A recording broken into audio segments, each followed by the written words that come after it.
You can't.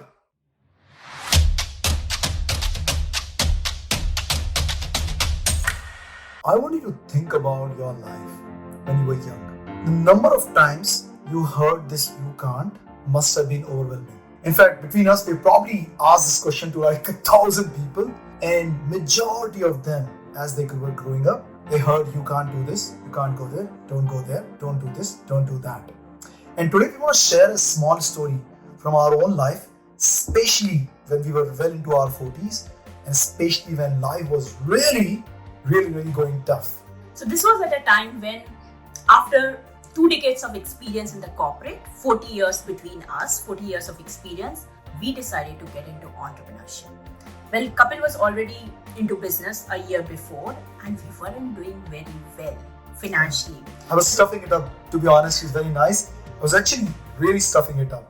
Honestly, it was a struggle because what we were making was not even enough to meet 1/3 of our expenses. And at that time, I decided to say goodbye to my corporate career as well and join him in the business.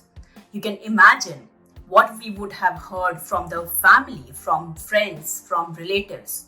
A lot of you can'ts engulfing us from all sides. In fact, so much so that the intention that we had was to actually share with them and tell them the plan that, and in fact, we told with excitement that, oh, she's jumping in as well. And what came is all this flood of, you don't even understand. You will spoil Sanya's career. She's in year 12. You're not being responsible. You can't do this. Like, we're told this by our parents, we're told this by our friends. When are you going to go back to business? Okay, how long will you be waiting for? All of those things which actually had an underlying assumption, which was not out there in our face, but underlying assumption that eventually this has a good chance that it will fail.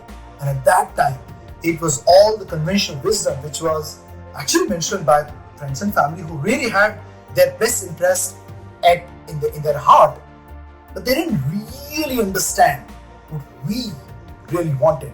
So Shilpa and I got talking, and we were like talking about, what is it? Why are we doing this? Why is this? Let's align the heart, which is already aligned in terms of jump, and align the mind, which is the intellectualization of the whole thing. And we came with 3 core points of why we knew that this was going to be a super successful. So the first thing that we came up was, whatever we have done together, it has come out really well. So we were sure if we both get into business together, we can really do wonders with it. Secondly, we knew that each of us is responsible for our life. Kapil is responsible for his, I'm responsible for mine, and Sanya is responsible for her life. In fact, I used to actually say to Sanya that, Sanya, you're in year 12. You're like about 18-year-old. I'm about 47-year-old. Here's the thing. You're responsible for yourself and I'm just for me. You're building your own career. I'm building my career. So there was no competition, but this is the kind of message that went out to the kids. And that made a huge difference. They knew that they were responsible for their life. Absolutely. And the third thing that came up was, if we are doing well as mom and dad, children will follow suit as well. So us doing well will not have an adverse effect on Sanya, but will inspire her to do well in her own life. And with these 3 points coming together, we were very sure that what we are doing is the right thing. And now, let's talk about the results that got created. Well, before we talk about Sanya's result, because that is very important, it's also that in our business, we went from strength to strength. We ended up making multiple times of our income, but more importantly, the kind of results we created huge confidence inside us. Huge confidence. If you go to that year of LinkedIn and look at the LinkedIn recommendation, you will see the movement that we were able to create. Playful was born at that time. Book was born at the same time at that time. One of our massively successful program, which has hundreds of people have gone through, it was born at the same time. Failure was not even an option. We did not give any chance that things could go wrong. And Sanya's results?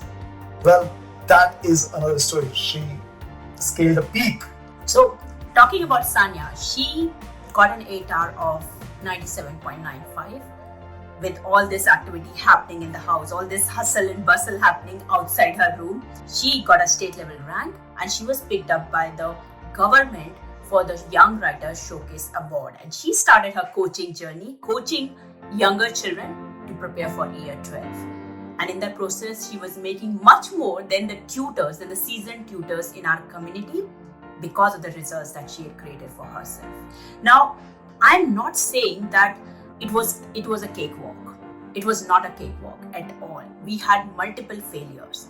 But the stories that were discussed in the house, those stories, the impact that we created, what our clients got in terms of the result, those stories when they were discussed in the house, there was, eyes will lit up, and we'll have this chicken dance, all four of us dancing to the tunes of it, and then going back to our respective work. So the environment that was created inside the home, that prompted everybody to do well in their respective lives. So we want to really leave you with these thoughts that when you hear that you can't, what is really happening? No matter who's saying this to you, whether it's your spouse, whether it's your kids, whether it's your parents, anybody, no matter who it is, they're actually projecting their own insecurities onto your head. That's one of the things that we all must understand. These people have come to that particular level because of certain paradigm, certain blueprint they have in their life. And that blueprint has actually given them a certain amount of success. And they believe in the blueprint. So what they're saying is not wrong, but it's irrelevant from your perspective. I'll repeat that. What they're saying is not wrong, but it's irrelevant from your perspective because they cannot see the power of certainty which is there in your heart, in your mind. They can't see it. So anytime in future, when you actually face this overwhelming force of majority saying you can't, where's the backup plan? Are you sure you can do this? Do not really listen to it. Do not give it any heed. Don't let it come to your heart at all. Do not let it be like, okay, they're saying let's just talk about it. No, none of that. You focus on what your goals are, what your objectives are. This your heart. Align with that, and you can't. That beast of you can't can be beaten down. Well, have fun. I hope that we hope that this has been a story with which you can actually think of certain dreams of yours and get them out of that woodblock or the box that is boxed in because your current priorities are a little bit bigger and some problem is going on. Well, you can take those dreams out and start working on them. And we'll keep sharing these similar golden nuggets from our life in the coming episodes.